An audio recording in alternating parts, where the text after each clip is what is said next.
So Valentine's Day has a special meaning. I have a 31-year-old daughter and a 4-year-old son. So not exactly what I planned. So since John introduced me, Yeah. there is one other special guest. Before I get to Tracy, I want to introduce Deb and Gino. Yeah. Can you get on for a second, Deb? Because Yeah. what we have a lot of different people on here today. We invited some people from People Keys Network, friends of ours, just people that use this. Tracy invited people from her podcast. She has her own following and what she's done. And we have been working with the Maxwell leadership team for, I believe, 3 years now. We consider it our most successful partnership of all time. When we met John and his team and Deb has kind of been in charge of this and worked with me. The DNA was just so similar. We came together. We believe in people. We believe in people's potential. We believe in looking at the positives.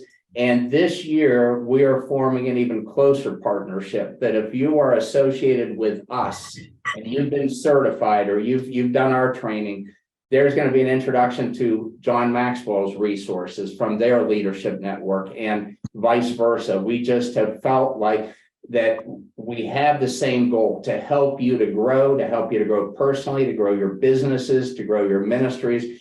And really, Deb has been a key to this.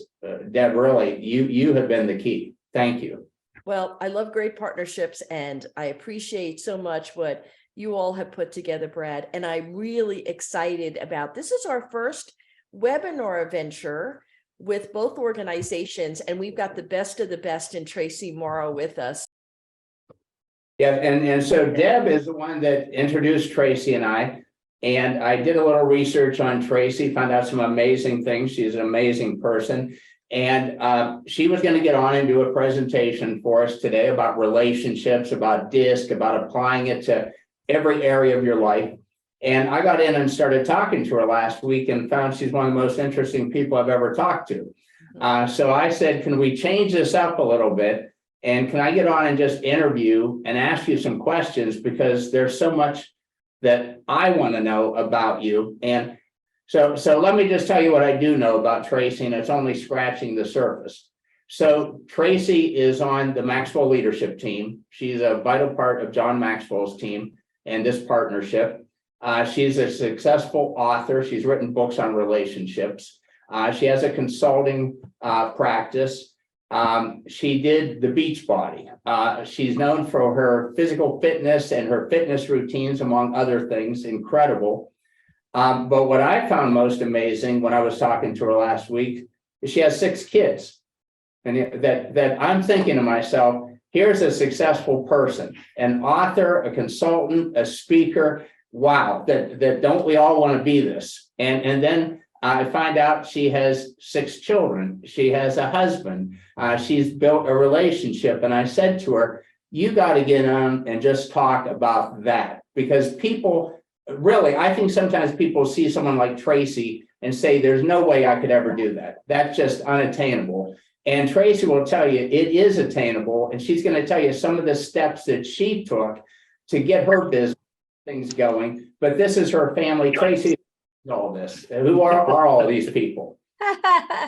Well, let me just put on my glasses so I can see all of them and point them all out to you. But let me just tell you that these are my 6 children. First of all, thank you, Brad and John and Deb, for having me, connecting the dots so that we can all be here together. Like Deb, I love great partnerships.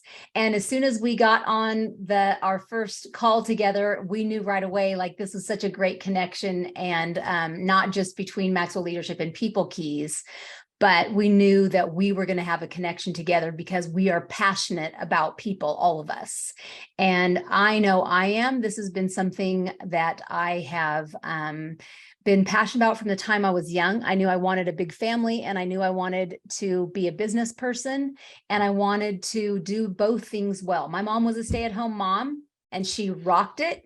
And my dad was a teacher, and then a principal and a superintendent of schools, always going to school, always out either recruiting teachers or teaching or doing something to better himself. And I knew that when I grew up, I kind of wanted the best of both of their worlds. And so I knew that I was going to kind of chart a new course in something that I had not seen. I wanted to do what my mom did, and I wanted to kind of do what my dad did.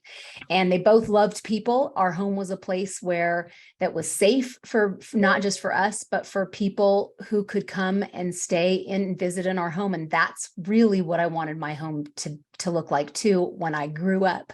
And so my husband Casey and I, there in the middle, we have been married. We are in our 33rd year of marriage. And our kids, that's our oldest son is there on the left. He will turn 30 pretty soon, and his love of his life. And then that next to them is our daughter and son-in-law and our grandson. And in there is in my daughter's belly is our little first granddaughter who's arriving on my husband's birthday in May. And we are loving being grandparents. And then on the right side of me, but my left, is our son Joseph. He's our number 5, Joseph, and our youngest Bradley on the far right were born in Ethiopia, and we adopted them when they were 1 and 2. And then on Joseph's, to the right of Joseph is Bailey, our number 3. She's getting married this summer. And then our daughter and son-in-law Caleb are just got married last year, and they live in Delaware. And on the I'm seeing as you're speaking, people are putting up, "You're the best, she's the real deal." So that's always nice that you know what, the people that follow you are saying that's absolutely Tracy. I want to ask you something. So because we're talking to people that most of the people that are on here today know the DISC, they've been certified, they've taken the DISC profile. Now, we worked with your team, with the Maxwell leadership team, to develop the Maxwell DISC system. The Maxwell DISC system is slightly different than the People Keys DISC system. We collaborated together. Deb brought a lifetime of experience. We brought John's works into it. So I think it's really one of the most enhanced products we've ever offered comprehensively. So pull up the different quadrants ones, because I think anybody that's done the DISC so far probably knows that you have some I going on in your style, Tracy. Yeah. But you have 2 styles that are both dominant. Is that correct? So what are your styles? So my styles, so I will start out by saying that depending on where I am, I have a little, and what situations I'm in, I kind of will switch back and forth. I'm pretty evenly DI, but in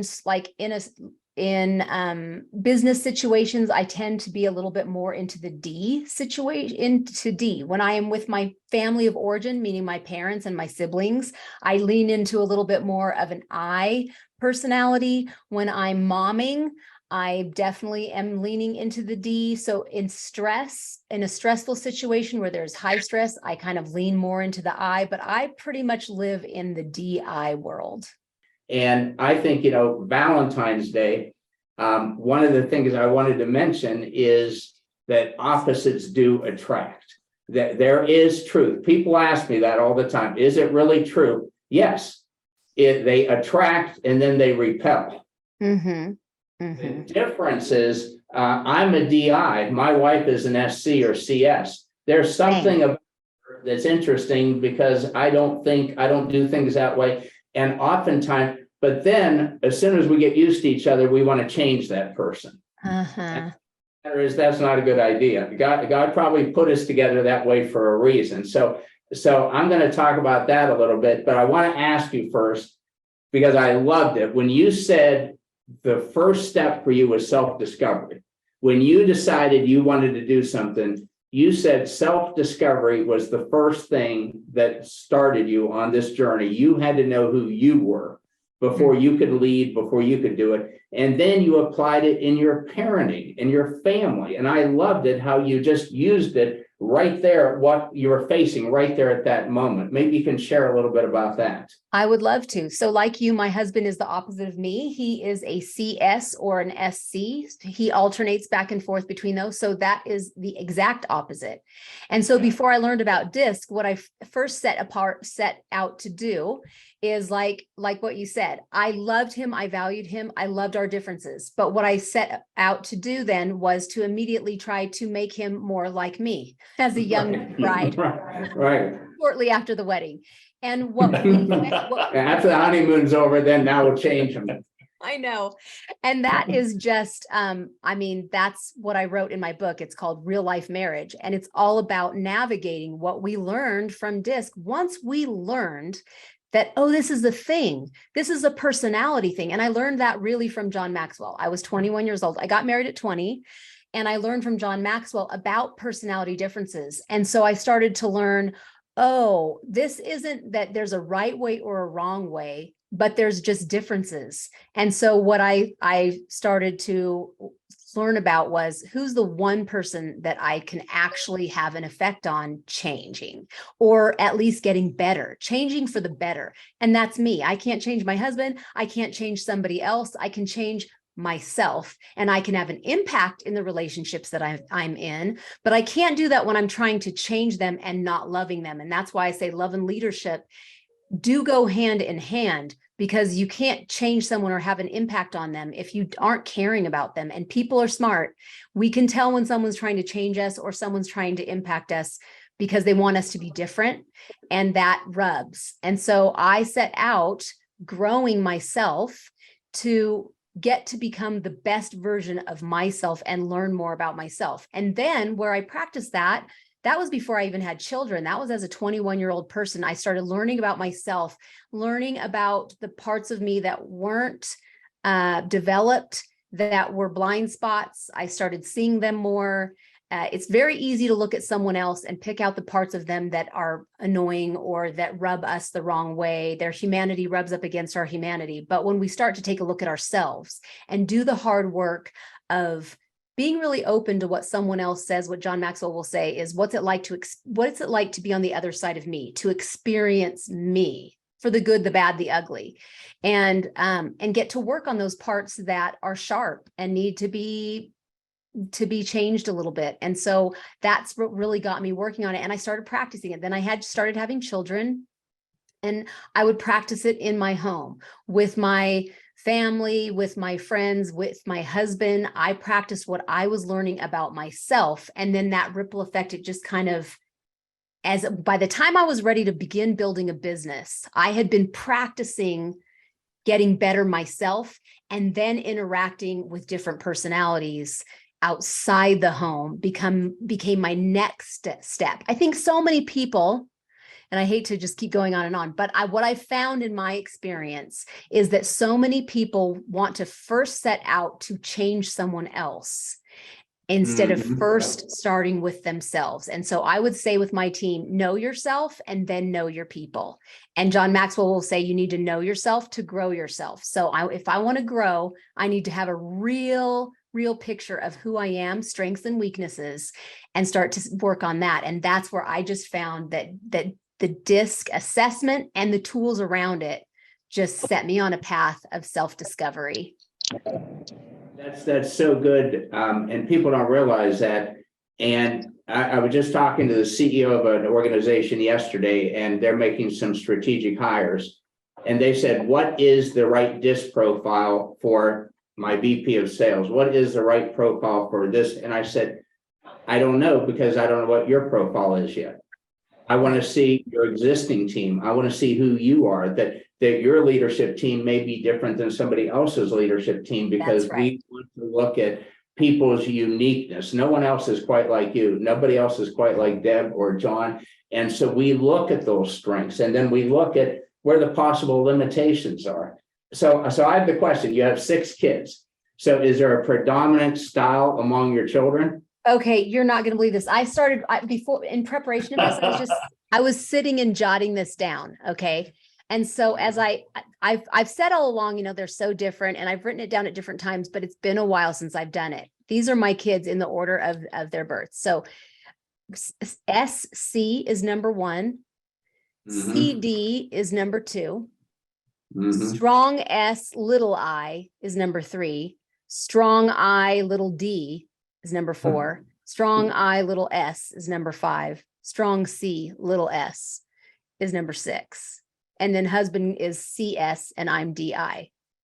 Well, you got your own lab there. You can try anything. I'm telling you, I feel like do you notice there is not Over to your one house to do some other, behavioral studies. there is Yeah. not one other mini me in my family. There's not, and I think I grew up thinking that, you know, you're going to have kids and they're either like me or they're like my husband. And they weren't. They were, even the one, like Casey, is my husband. He's a CS, but our child who's a strong C, little s, his nuances are completely different.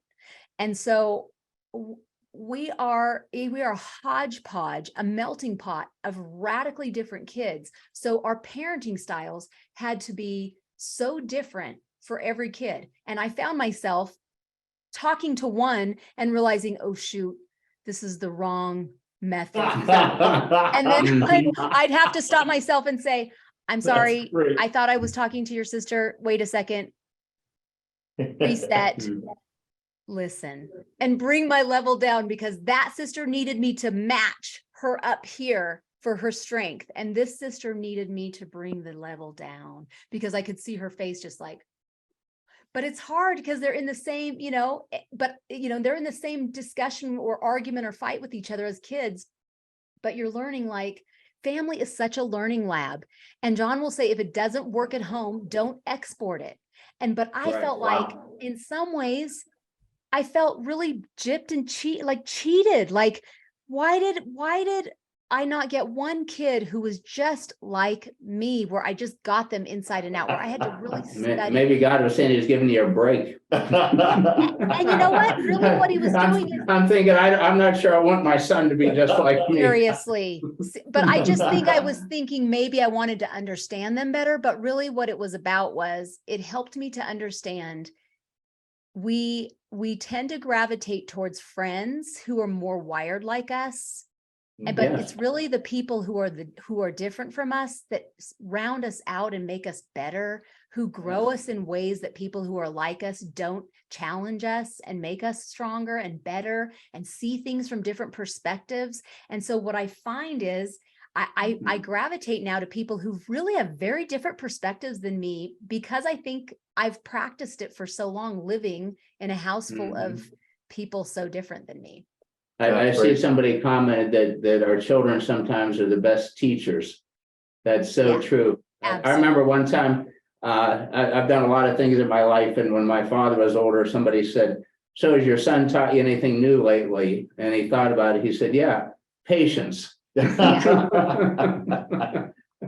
so true. My kids have taught me. Kids have taught me so much. That's so true. But you know, this is one of the principles that we teach on in the Maxwell DISC system, is that some of this you're just born with. Some of it is heredity. I mean, our children are born slightly different. We're wired different, but then our experiences, our role models. So you see, it's not necessarily a combination of who the parents are or this. It's a number of factors. And since it's Valentine's Day and we're talking about relationships, and I promised some people that while we were on here, before it was over, we would share what the perfect Valentine's Day gift was. So no pressure, Tracy, but I did promise some people. And but with talking about that, you mentioned the other day, you know, DISC is one tool. The Maxwell Leadership Team has many tools and resources, as do we, and that's why we're putting these together. And you know, we were talking about love languages and different things that you mentioned, like with the one daughter, that if you sit down, that her love language is just quality time, and you know, her style, like it's not just the personality, it's really understanding what the needs are, what the love language is. I'm very much acts of service. If somebody helps me, mine's acts of service and gifts for whatever reason. You know, my wife's is quality time and words of affirmation. But maybe just talk a little bit about that. It's just so much. There's so much going on with the values and stuff that's so important to know who we are. Well, I would love to talk about that. And I want to say to anybody who's on this webinar or listening to the recording and says, as you're hearing what I'm about to say, and feels like, oh, rats, I kind of have not done well at this. I want to tell you, I did not do well at this because I didn't learn about it till later. You know, you can only hold yourself accountable to what you knew, and you can do the best you can with what you know.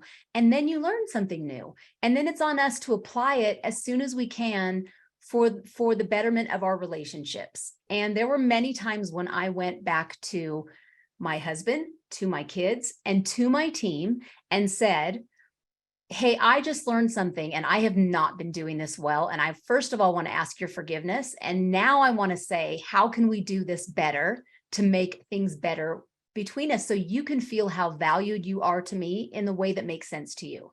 So the love languages, there's by Gary Chapman, there's love languages for work too. So you can hear love languages and that might sound to some of you like, oh, that sounds a little gooey or that sounds too romantic or something.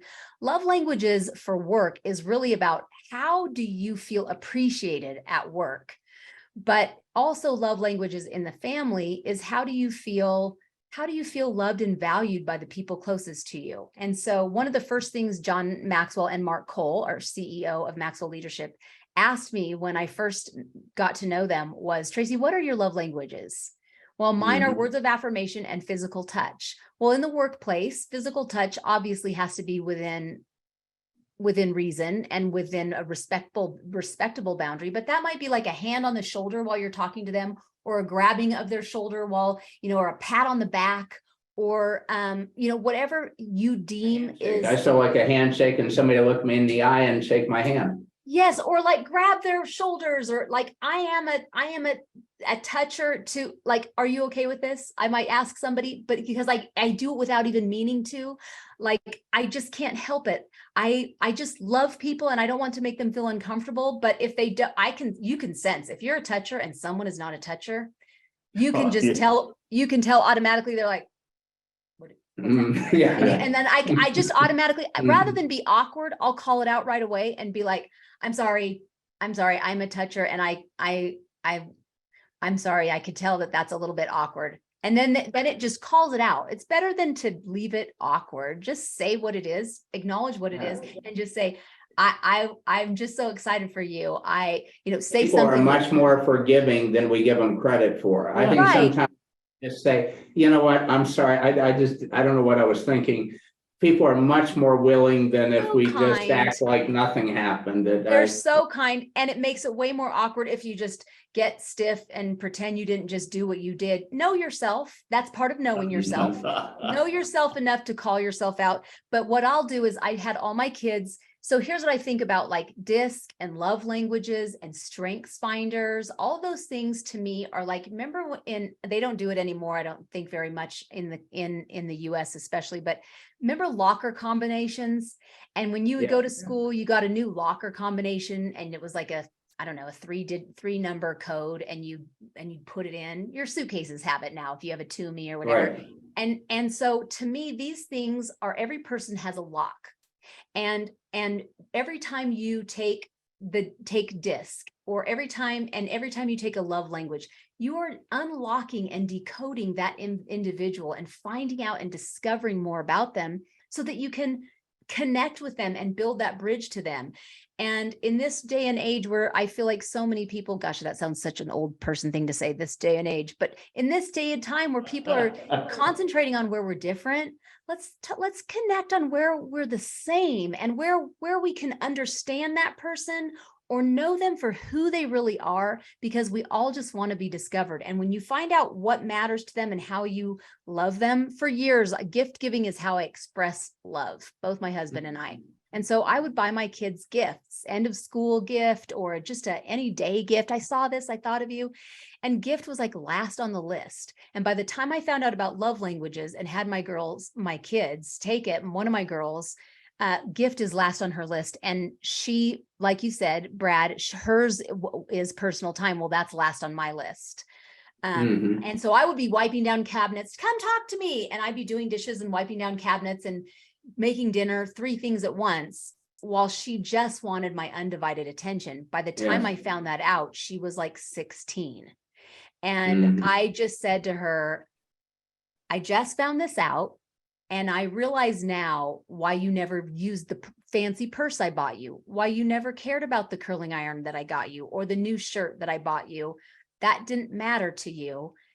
So if you could just look back every time I bought you something, that was me trying to take you out for coffee or having alone time. That was me trying. Wow, that's powerful, Tracy. So That's and then powerful. she forgave me because again, kids are human beings. And if you have that conversation rather than leave that wound inside them, or whoever on your team, you can do that in business too, but in family especially, then from that point forward, when can we go out for coffee? And then even though it's last on my list, it's not about me, it's about connecting in a way that makes sense to her. Then we would start to have one-on-one times. And from that point forward, it showed her I meant what I said. She is of value to me. I'm going to reach her in a way that makes sense to her.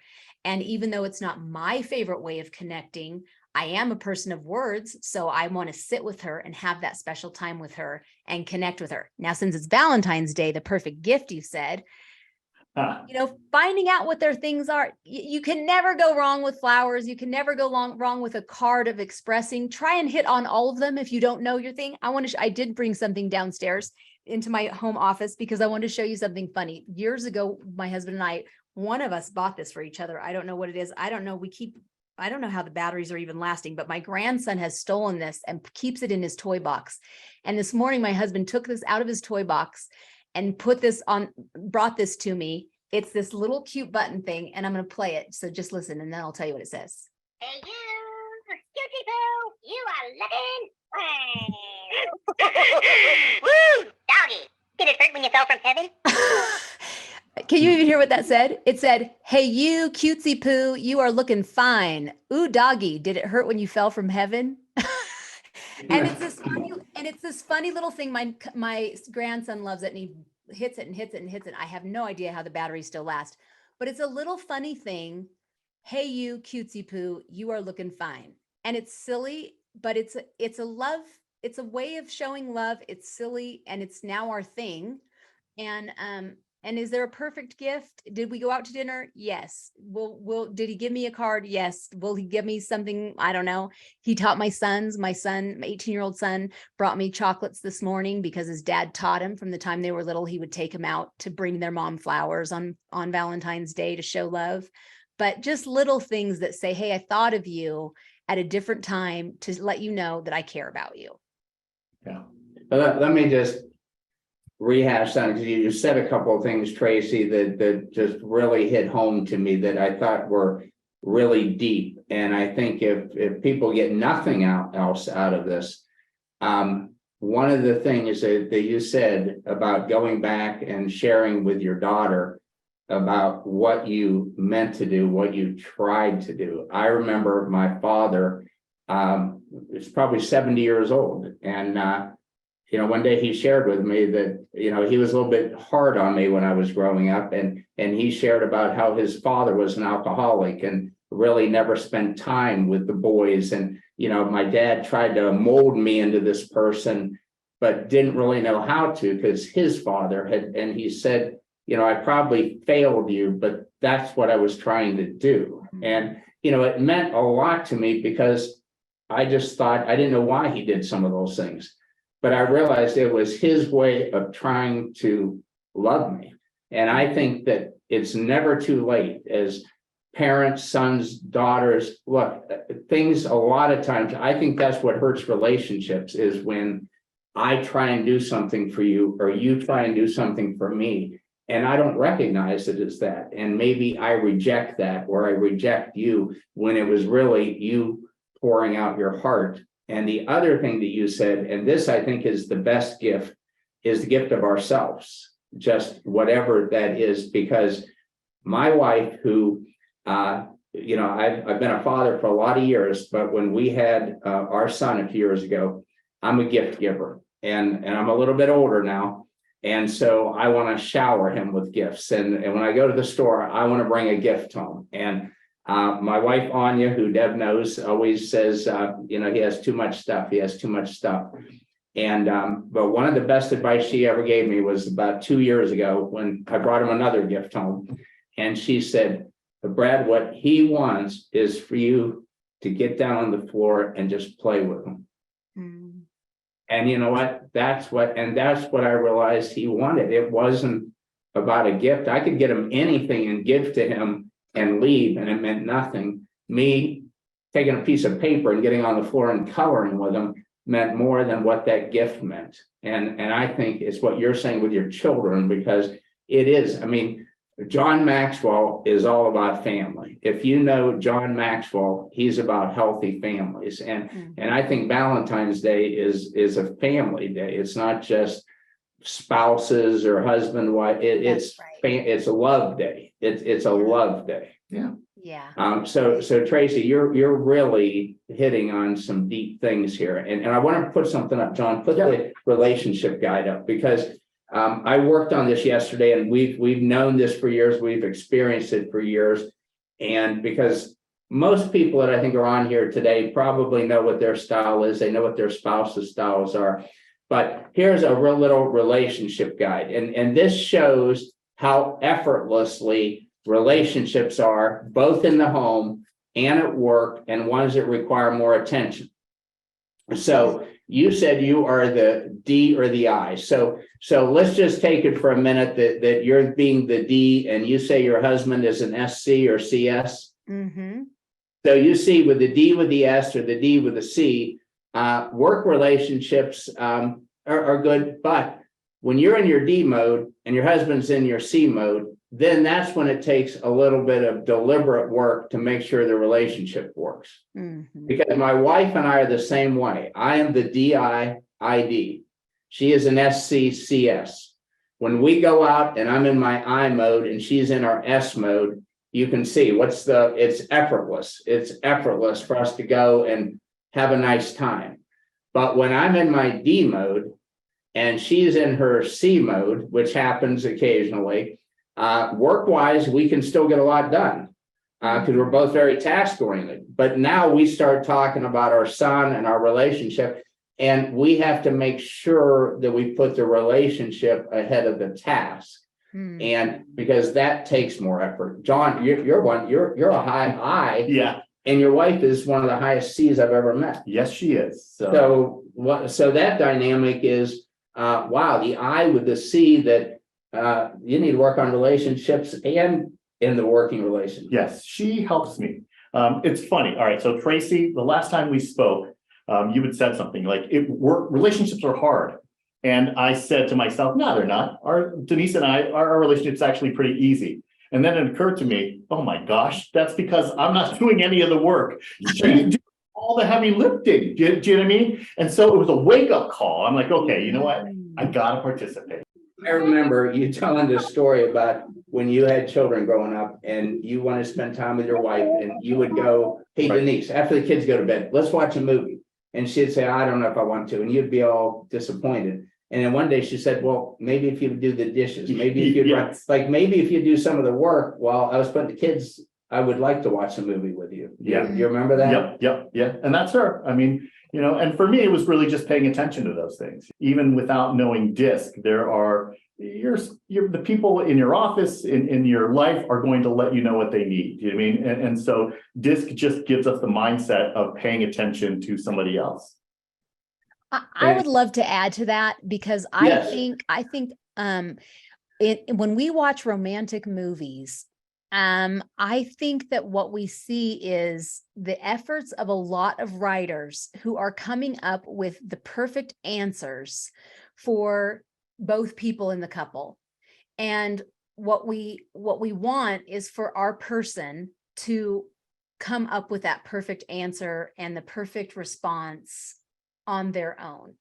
But what we're seeing on the screen is an entire team of people working together to come up with something. It's not reality. And so what I had to learn early on is, as unromantic as it might feel, that we need to ask for what we need.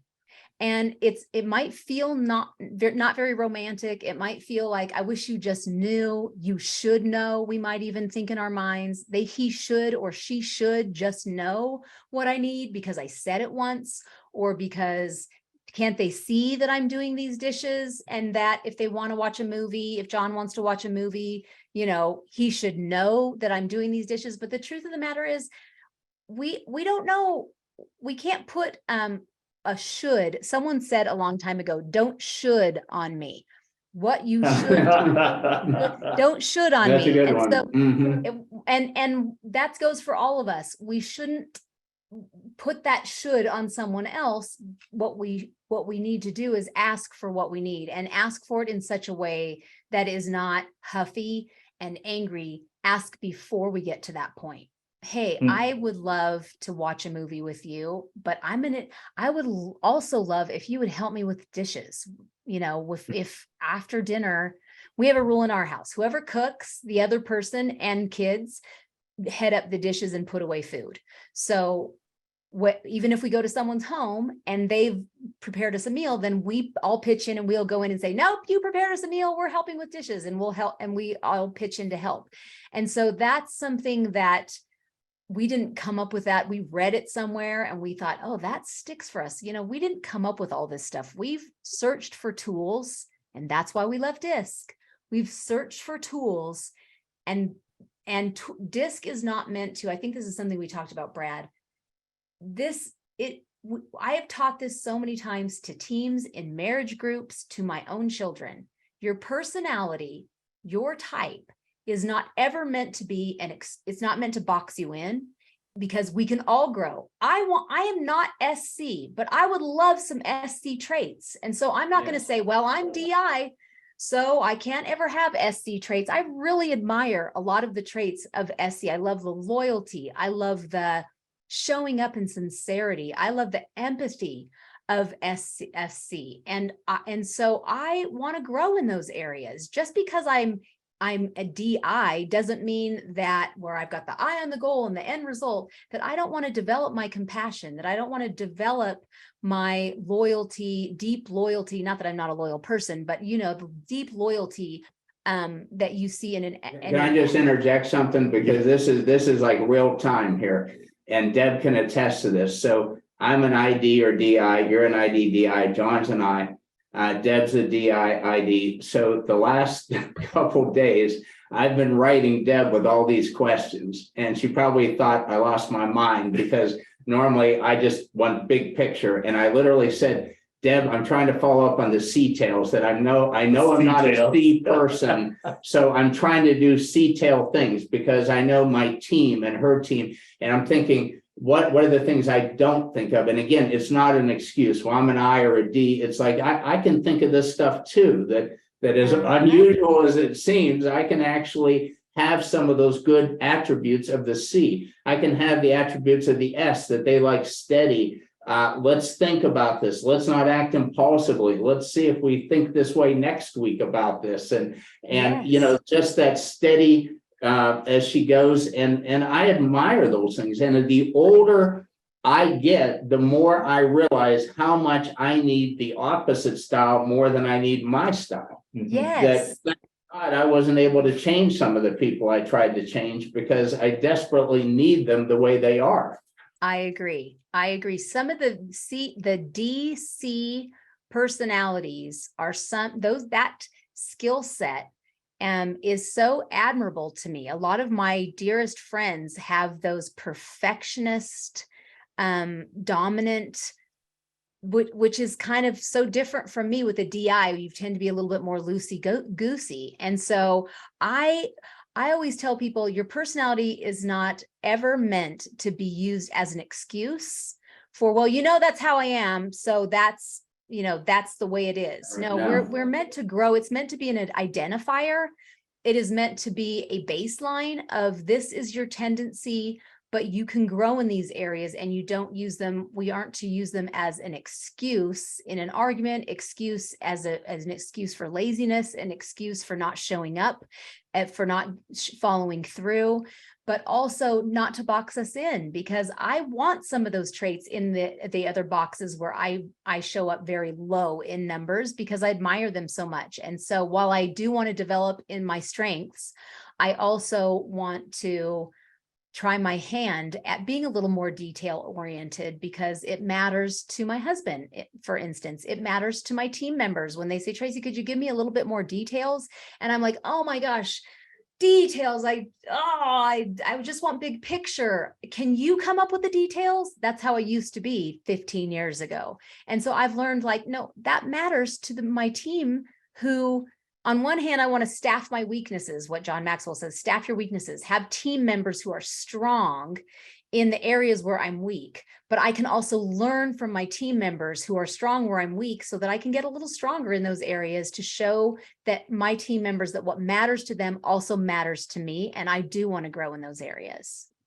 Yeah, and that's a work love language too. And just like I know before we came on, we were talking about, we all have great teams behind us that are kind of behind the scenes that actually make this work for us. But even that, just taking a little bit of time to let other people, you know, in the workplace understand, we know what your strength is. We appreciate this. I mean, I think one of the greatest motivators is sincere appreciation. You need to make sure it's sincere. And I've noticed with I's or D's, if I say, John, you're just the greatest person I've ever met in my life, you're like all smiles. I believe it's yeah, he believes it. But you know, with S's and C's, you have to be very deliberate, because if you're gonna say something, you need to say, you know what, I appreciate the job that you did. I saw that you stayed over and worked extra hours on it that you really didn't need to, but I noticed that. Thank you for that. Find a very specific thing that will mean more to an S or C than just because to them, you know, I and a D, words are easy. Just it's easy for us to say, I love you. You're great. You're, you know, S's and C's that they want to know it's from the heart, that you notice something, that it's, you know. It's so true. So if I say to my husband, let's take it back to a family relationship. If I say to my husband, oh, you're so handsome, that is nothing to him. That is like, no, what does that even mean? And so but for him, if I say to him, I really appreciated, like you just said, the detail of, I appreciated the fact that you did these 3 things on time when we needed that done. And I had completely forgotten about those details.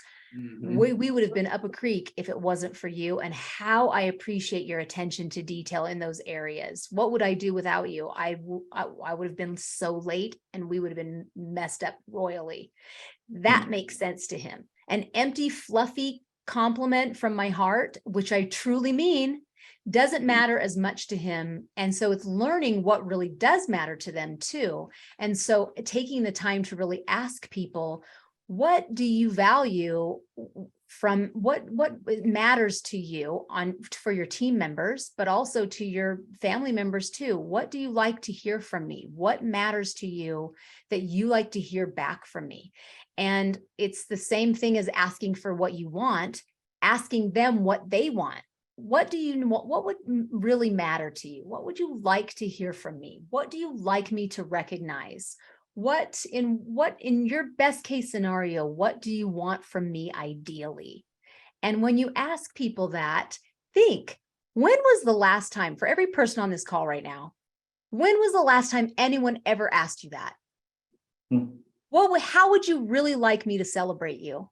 How would you like, what would mean the most to you for me to tell you how much you mean to me and to this team? When was the last time anyone ever said that to you? Has anyone ever said it? And if they have, that's an amazing team that you have.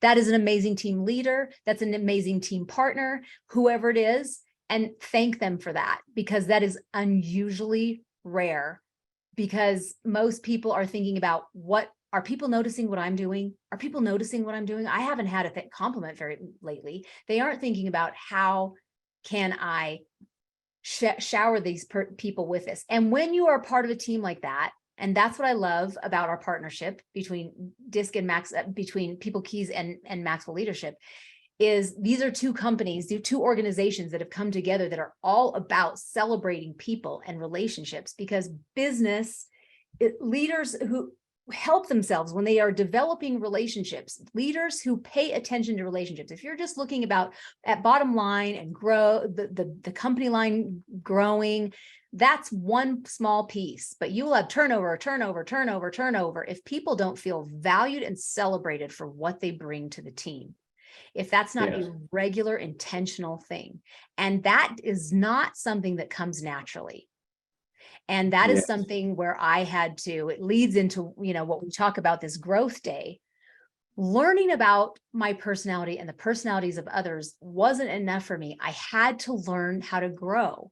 And that is why this is such a perfect marriage of having the Maxwell Leadership Disc for our people is because John Maxwell is all about growing. When I came to him, I thought I was going to learn about business. I thought I was going to learn, I don't know what I thought I was going to learn, businessy things. And what I learned from him is caring about people. When you put all of your energy and efforts, you know your trade, you know what you bring to your team, you know what you've been schooled to do, or what your strength is, what you bring for your team.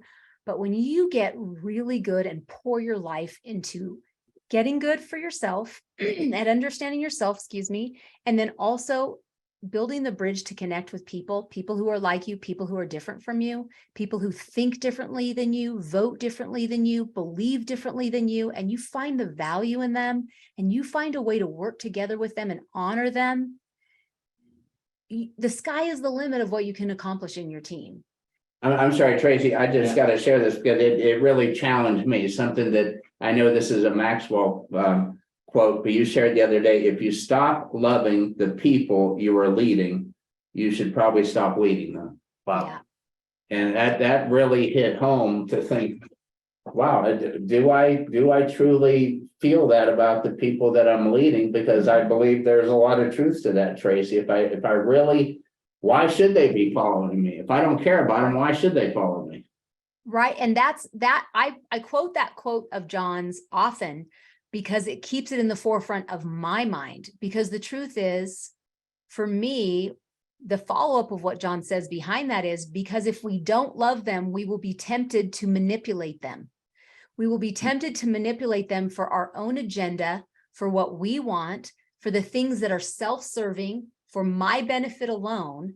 If I don't truly love and care about them, know what matters to them, know what matters to their family, and to understand, know what makes them cry, what makes them sing, what makes them laugh, what makes them celebrate, what truly motivates them and inspires them. If I don't know that about my team, then it's just all about me. And I will be tempted to manipulate them. And I'm not saying that just anybody, I'm saying me. I am a human being and I am not above that. And I don't ever want to forget that, because I want to love my people well. And I want it to be the best kind of partnership is win-win, where you win and I win, and we're together, we win. And John will say, if you help somebody get all the things that they want for their life, you end up getting the things that you want for your life. And that is the true win-win in a partnership.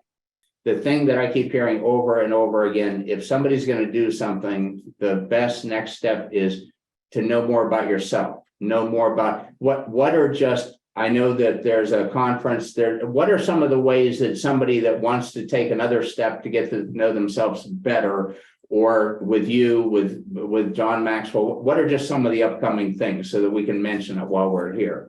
Oh, that's so great. So one of the things that you can do is you can download a free app called the Maxwell Leadership app. And in there are some free growth tools. John will say that growth is the only guarantee that tomorrow is going to get better. So we can take all this stuff in and it sounds so good to us. And that's what a motivational speaker does, is it gets you feeling all good about it. And then we'll hang up from this webinar and you'll be like, that felt so good.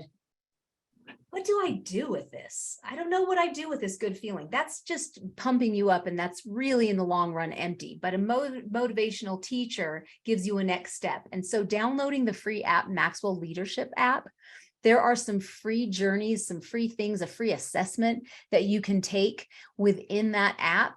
Of course, there are things and journeys that you can upgrade and join different journeys if they stand out to you. And journey is just like a 7-day, a 10-day, a 30-day course with John and other guides like me, who will take you in for application, take you along a journey for application of how to apply it into your life. And one of the things I learned way back when I was 21, I'm 52 now, way back when I started learning from John, is I just learned that the faster I can apply something, the more faster it becomes a part of me. It's not just a good thought or like, oh, that's something I should do. The faster I can apply it, no matter where I am in life. It doesn't matter if I'm just like when I was just only a stay-at-home mom, I had no business influence.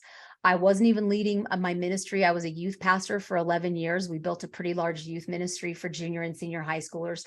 So then when I became a youth minister, I started applying it to my ministry then. But wherever I was, I started applying it and practicing with people so that I could value and honor them. So the Maxwell Leadership app.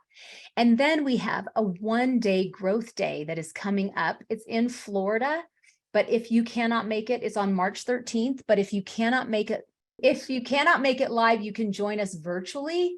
And the way that you sign up for that, it's in the chat box. Taylor, thank you. But it's also Maxwell. You can go to the link maxwellleadership.com/personal growth day.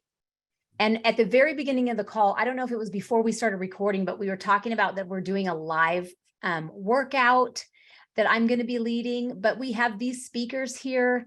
I see Sean McDermott. Yeah. Yeah, that's Which is pretty amazing, and incredible best-selling authors, Valerie Burton, Patrick Lencioni, and Chris Hodges, and of course, John Maxwell. And there are VIP packages if you wanted to really like next level your growth, like drink from a fire hose, next level your growth. There are those packages. But when I started listening to cassette tapes, literal cassette tapes, way back in the day. I did too. I did too. Don't feel bad. I have it like on my shelf behind me. Some It old. wasn't an 8-track tape. It was a cassette tape. No, it wasn't just a cassette tape that went in my car. But this personal growth day, like when I really started investing in myself, like my life and future depended on it, like my family depended on it. And I went to my husband, I just said, I really want to grow to the next level. I feel like there's more for me. I feel like I'm meant for more. What do you think? And so maybe that's something you need to do, is sit down with your spouse or significant other or the people who are in your inner circle and just say, hey, can you hold me accountable to this? I want to take some steps and invest in me. There's plenty of free options. There's plenty of paid options, but when you invest your time, money, resources, then your growth kind of exponentially grows. And this is a great way, because we do DISC at these events, at different events, and it's included. Then that language starts to be layered in, because John is always talking about your strengths and how you apply that in your strengths. It's just the perfect marriage. And thank you for letting me talk a little bit. And this is, yeah, you're going to be there, right, John? Yes. He's the voice on some of the tapes, some of the training. He'll be there with Deb and you and everybody at the conference. Because I know my strength is developing. John is getting up there and just loving everybody. And he's going to come down there and love up on everybody. Huh? Yeah. I might even work out in the morning. That I want to see. I want to know, Tracy, if he comes. I can't wait. Yeah, we will take a selfie together, but I would pay money to see that. Yeah. A sweaty selfie, Tracy and John, sweaty selfie. Wait a minute, they're sweating? Man, I gotta rethink this thing. Yeah, not enough room to patch shorts, do you know what I mean? But otherwise, all right. So, hey, we have some questions for you. Okay. Here's a couple that did come in. I think you kind of answered this one, but the question was, how many years total have you been doing the DISC? And once you started it, how long did you feel it was before you could apply it? I think that was almost immediate was the answer, but did you start when you were 21 using the DISC, or was that later on? I probably learned, I would say in my early 30s is when I started learning it, and I applied it immediately. Because like I said, what I had learned from John Maxwell is when you learn something, if you can apply it as soon as possible, then, so I just started practicing. Why wait? Why wait when you have a tool to apply it? So I thought, once you have an understanding about yourself, why not apply it? What is there to wait for? So I would say that it took a while to learn the phrases, to learn what they meant and what the strengths were and how it looked visually, to get that down.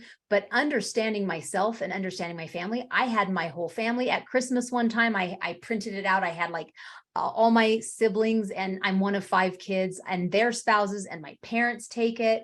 And then we all talked about it and what mattered to us. So I started studying it with the people who I was close with, so I could start to recognize, oh, that's a trait of that personality. Oh, so when I started to work with people, when I started applying it in my work, every team member who joined, I would have them take the assessment.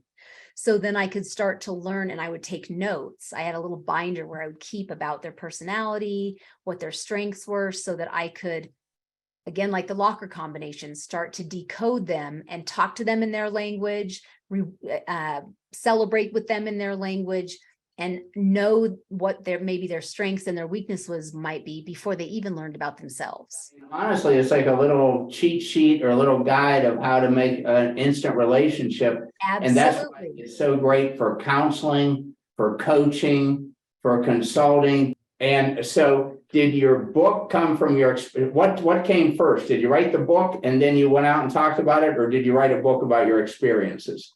First, I lived my experiences and then I wrote a book.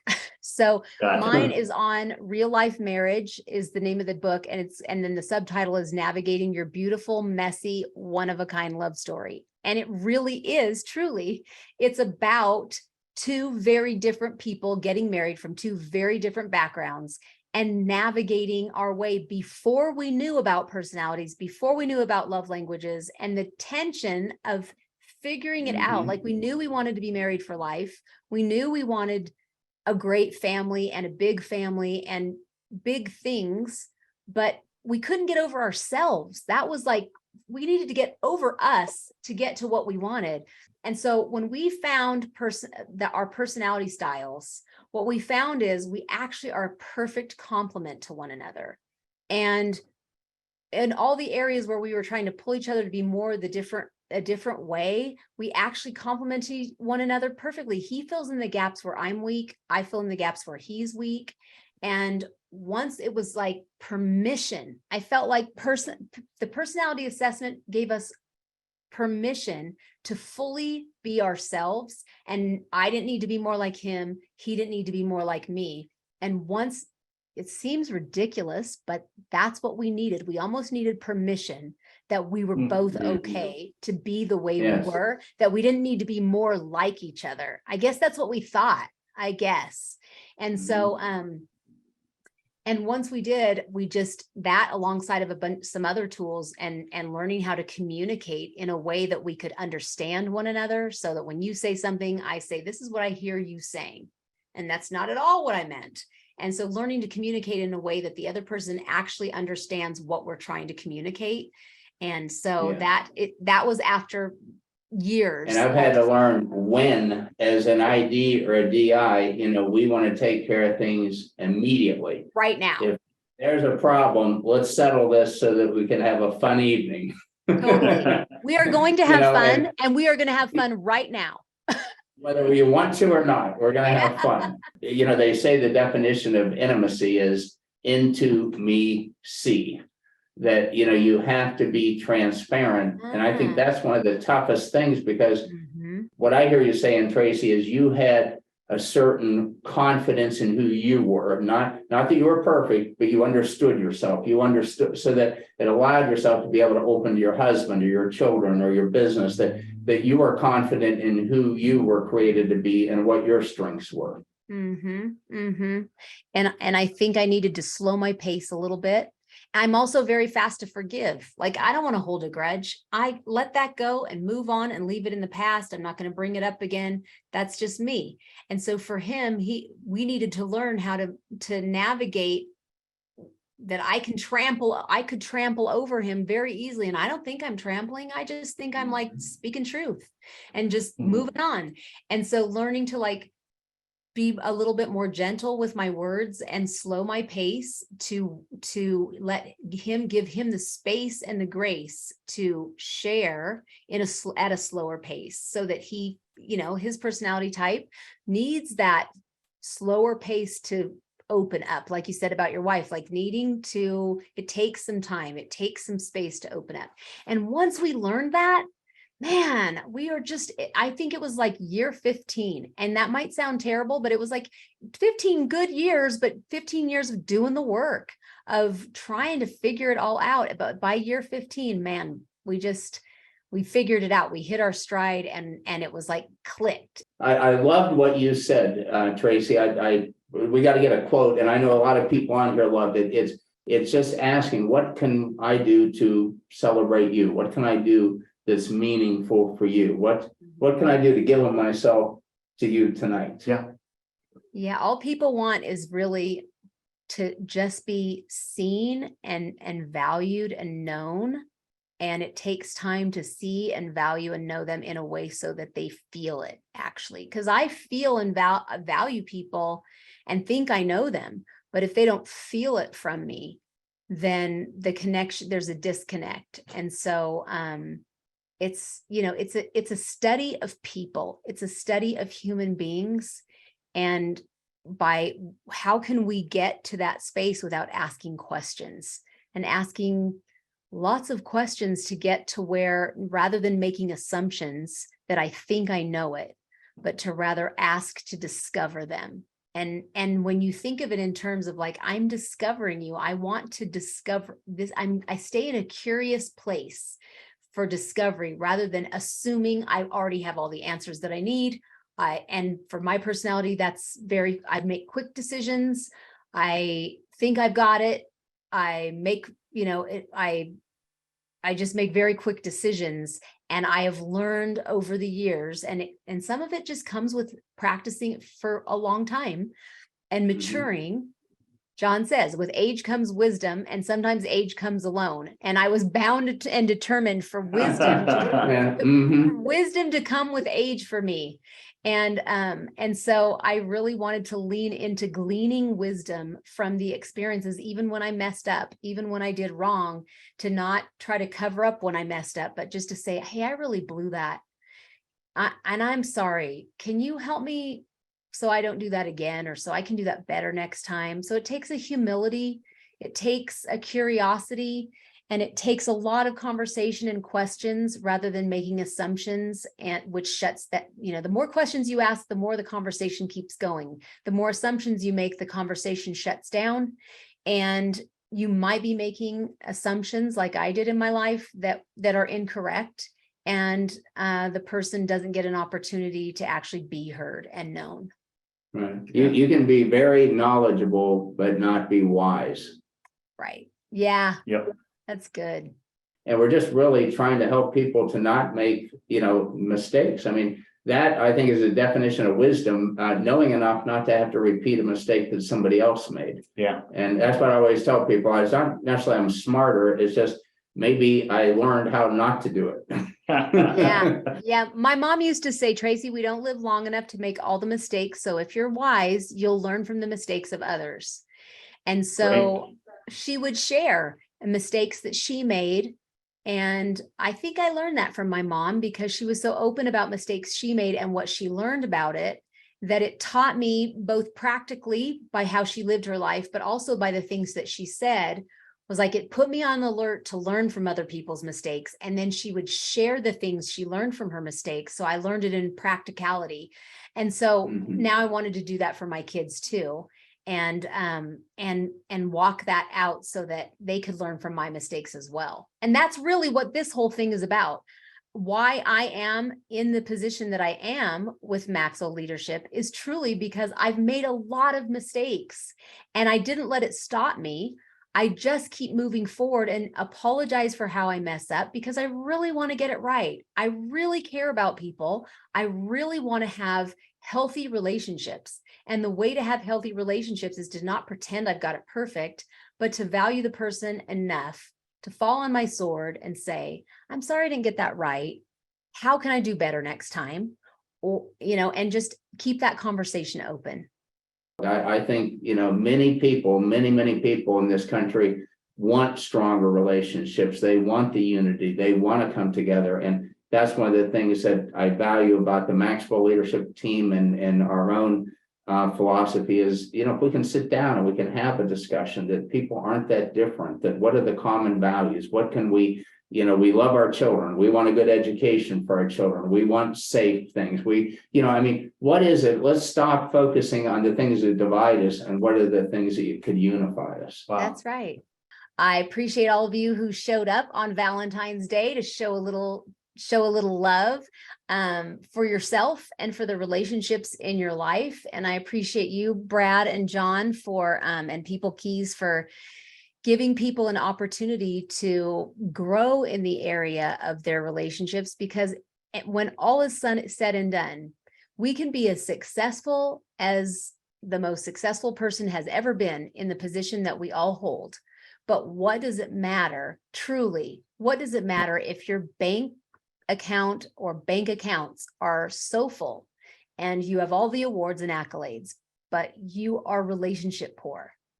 And my goal has always been to be successful first with people and to carry that into any role that I have and to help other people to do the same. Not perfectly, because nobody's ever perfect, but humbly and with true, like an open heart to learn and to grow and to give people the opportunity to connect with me and to see that I really do care. And so I hope those of you, if you do have an interest in coming for the Growth Day, both either virtually or live, I would love to meet you. And that is maxwellleadership.com/personal growth day. Yeah, definitely.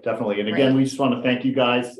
Tracy, we usually do a half an hour. We usually half-hour lunch and learn. It was a full hour and we went past it and people are still here. So thank you so much. You obviously we could keep you all day. Yeah, definitely. We're not going to do that though, but we could keep you all day. Looking forward to Personal Growth Day. Yes, everyone, thank you very much for your time. Thank you. We Appreciate it really very much. appreciate it, Tracy. Thank you. You were Thanks, you guys. Thank you. We'll see you soon.